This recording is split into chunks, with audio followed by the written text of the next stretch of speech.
Think of a time when something seemed up. The March on Washington. Think of a time when something seemed unfair. How did you feel? What did you do? Bayard Rustin knew about working to fix unfair things. On August 28, 1963, daylight stretched across the city. Engines roared and horns honked. The people of Washington, D.C. were starting a new day, but Bayard Rustin was already hard at work. He had spent months planning the march on Washington for jobs and freedom. The big day was finally here. The clock ticked. Bayard was worried.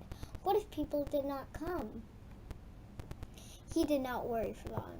Hundreds of thousands of people were ready to protest. Black and white people walked arm in arm. They were tired of discrimination in America.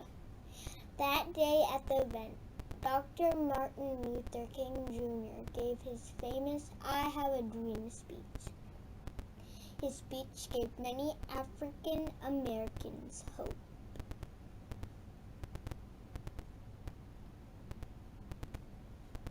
Becoming an activist. Bayard Rustin was born in 1912. Slavery had been against the law for 47 years, but black people were still not treated as equal to white people. Bayard's grandparents, Jennifer and Julia Rustin, were activists for equal white rights. He learned from them. Hotels near Bayard's family did not let African American people stay there.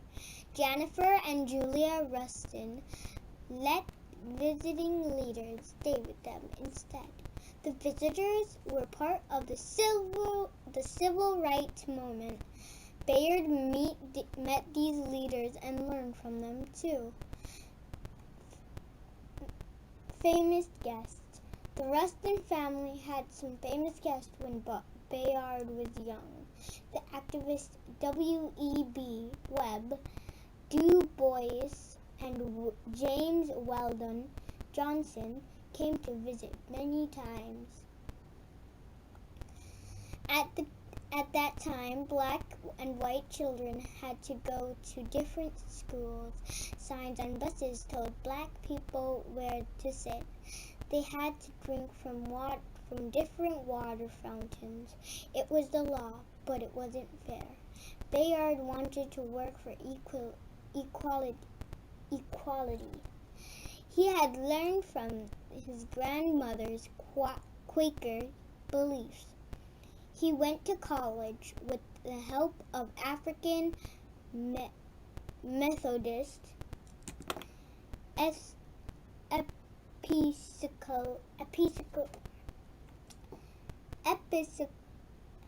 Episcopal Church. He was going to be a leader. Leading from behind the scenes, Bayard believed in solving problems without violence. He made friends who felt the same way he did. He began teaching other people. He helped them plan peaceful protests, boycotts, and other events. Between the 1940s and 1970s, black people marched, boycotted, went to jail, and died for equal rights. A peaceful life. Bayard learned about being nonviolent from Mahatma Gandhi. He was a lawyer and activist in India. He believed in fixing problems with peace.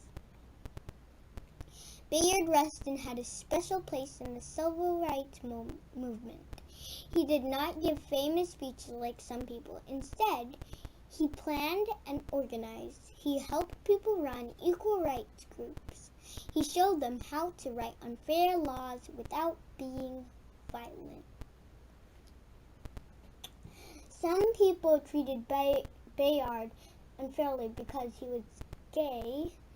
But this did not stop him.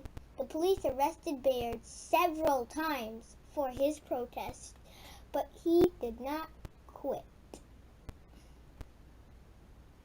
Bayard helped organize the March on Washington for Jobs and Freedom. It was the biggest march he had ever worked on.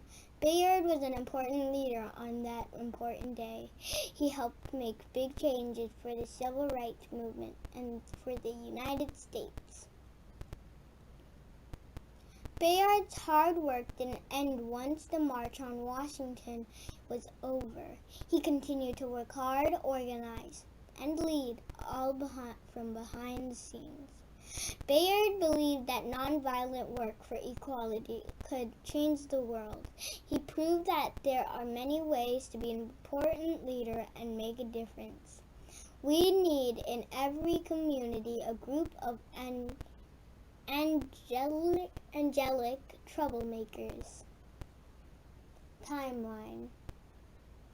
I think this is a bit long.